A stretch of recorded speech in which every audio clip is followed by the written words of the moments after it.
700 WLW, welcome back. Ken Broo, proud to be with you on this Saturday afternoon, as always. You know, I said it's 12:38 that we exist in right now, but you and I both know it's 5 o'clock somewhere.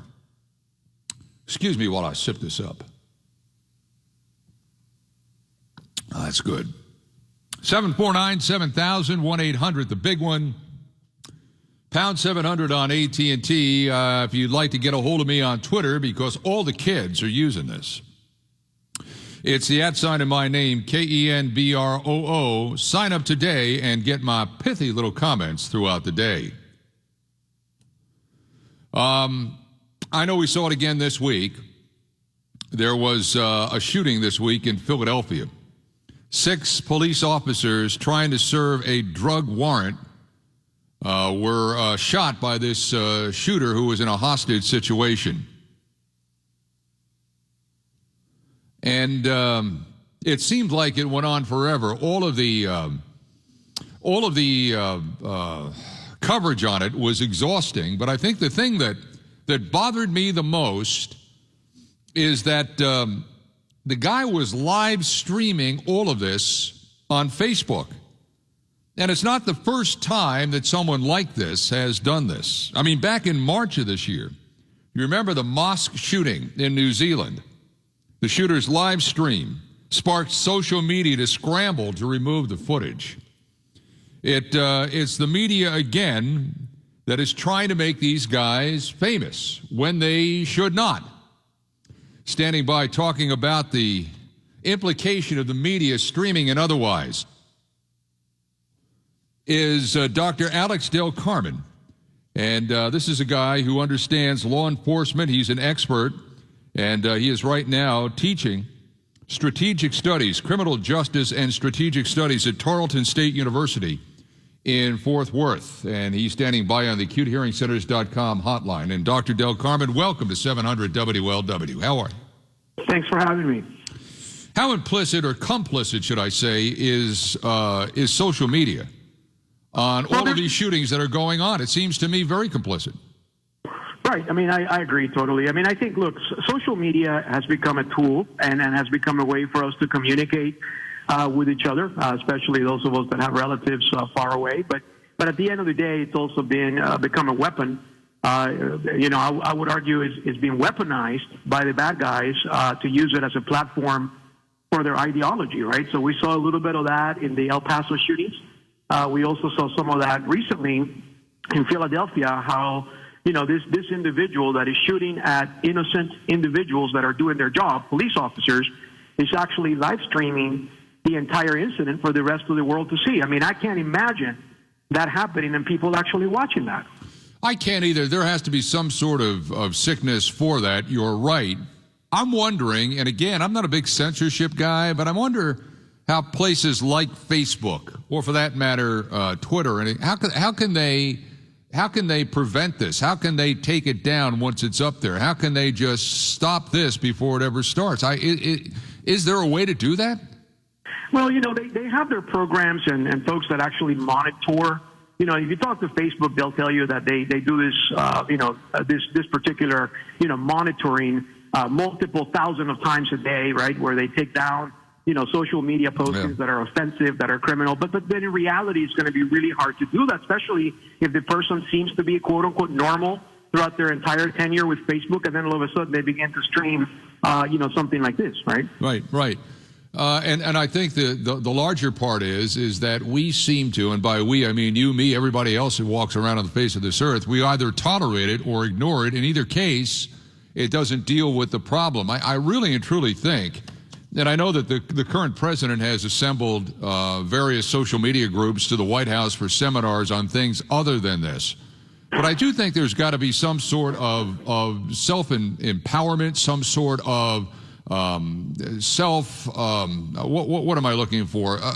Assuming responsibility for this from the social media companies, Google, Facebook, Twitter, places like that, Instagram, whatever it might be, where someone tries to glorify themselves in an act of violence. I think it's incumbent on these people to have together a come to Jesus moment and figure this thing out once and for all. My fear is since we're all in a world where what can I get out of this that's best for me, no one will ever do this. I hope I'm wrong, but I fear I'm wrong, Dr. Del Carmen. What about you? Yeah, I mean, I completely agree. And at the end of the day, I mean, these are companies that make millions of dollars every day on people like you and me that actually use those devices and those softwares. And so bottom line is for them is, you know, they're gonna do the PR thing by saying, yeah, we keep a watchful eye on these, you know, bad guys that are doing that. But look, bottom line is this: people watch it, right? Yeah.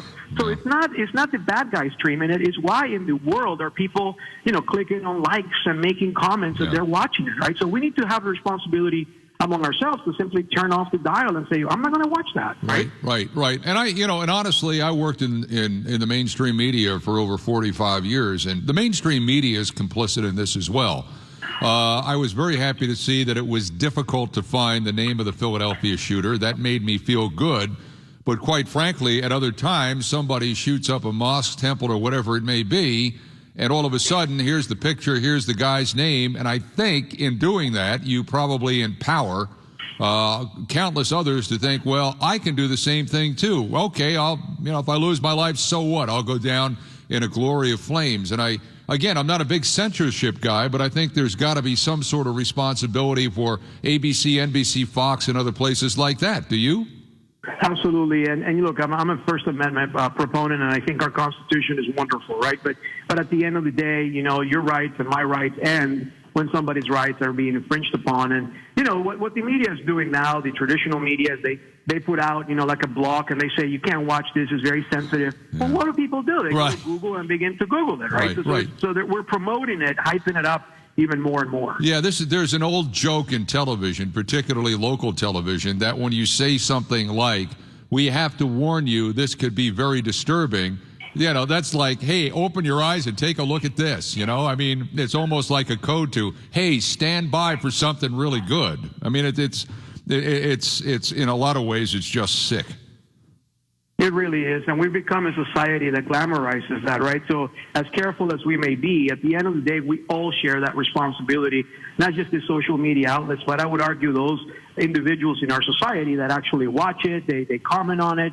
You know, we're glamorizing it. And then the sad part from a criminological perspective, what keeps me up at night is that you have other people watching this, and they're saying, well, I want my moment in history too. I'm going to go out there and repeat that behavior or make it worse so that I can go down in history as the #1 shooter in the world, right? So that's what worries me, and that's what concerns me about social media today. Dr. Alex Del Carmen heads up the School of Criminology, Criminal Justice, and Strategic Studies at Tarleton State University in Fort Worth, Texas. You know, I was watching this go down the other night, and then I saw what happened the next day when police officers were called again to the same spot. It wasn't a hostage situation, but they had some sort of disturbance there.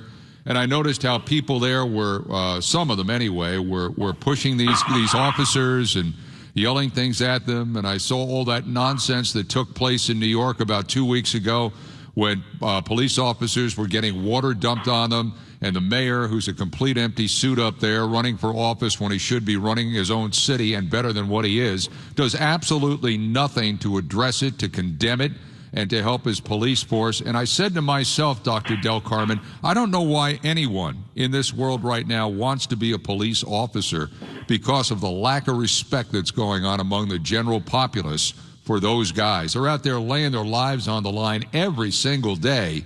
And this is the way some of them are being treated in some of the bigger cities in this country. It's disgusting. It really is.